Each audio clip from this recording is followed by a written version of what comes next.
এদিকে মূল লড়াইয়ে নামার আগে শনিবার ভারতের সাথে প্রস্তুতি ম্যাচ খেলবে বাংলাদেশ। নিউ ইয়র্কের নাসাউ কাউন্টি ইন্টারন্যাশনাল ক্রিকেট স্টেডিয়ামে অনুষ্ঠিত হবে ম্যাচটি। মার্কিন মুলুকে বেসবল, বাস্কেটবলের ভিড়ে ক্রিকেটের আয়োজনে মুগ্ধ টাইগার অধিনায়ক নাজমুল শান্ত। আর ভারত অধিনায়ক রোহিত শর্মা জানান, নিউ ইয়র্কে খেলার জন্য তর সইছে না তার।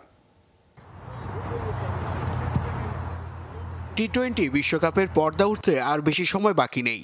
শেষ মুহূর্তে প্রস্তুতিতে নিজেদের ঝালিয়ে নিতে ঘাম ঝরাচ্ছে দলগুলো। পিছিয়ে নেই বাংলাদেশ দলও। বিশ্বকাপ মিশনের আগে শেষবারের মতো নিজেদের পরখ করতে ভারতের সাথে প্রস্তুতি ম্যাচ খেলবে টাইগাররা। যুক্তরাষ্ট্রে পা রেখেই স্বাগতিকদের সাথে টি-20 সিরিজ হেরে বড় ধাক্কা খায় নাজমুল হোসেন শান্তর দল। মার্কিনীদের সাথে প্রথম প্রস্তুতি ম্যাচ খেলার কথা থাকলেও ঝড়ের কারণে তা ভেস্তে যায়। এবার নিউ ইয়র্কে শেষবারের মতো ঘাটতিগুলো পুষিয়ে নিতে মনোযোগী পুরো দল। তবে বেসবল, বাস্কেটবলের দেশে ক্রিকেটের এমন আয়োজনে উচ্ছ্বসিত টাইগার অধিনায়ক। এটা সত্যি অবিশ্বাস্য।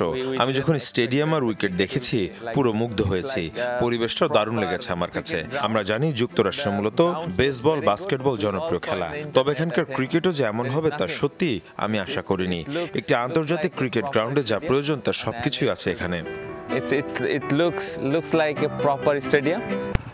জুন ডালাসে শ্রীলঙ্কার বিপক্ষে টাইগারদের বিশ্বকাপ যাত্রা শুরু হলেও এই নিউ ইয়র্কে নিজেদের প্রথম মিশন শুরু করবে ভারত। প্রতিপক্ষ আয়ারল্যান্ড হলেও এই ফরম্যাটে কোনো দলকেই খাটো করে দেখার সুযোগ নেই। তাই তো নিবিড় অনুশীলনে ব্যাট বলে লম্বা সেশন পার করেছে বিরাট পান্ডিয়ারা। ভারত অধিনায়ক রোহিত শর্মা অবশ্য কথা বলেছেন নাজমুল শান্তর সুরেই। জানান, নাসাউ কাউন্টি ইন্টারন্যাশনাল ক্রিকেট স্টেডিয়ামে খেলার জন্য তর সইছে না তার। খুবই সুন্দর ও খোলামেলা একটি গ্রাউন্ড।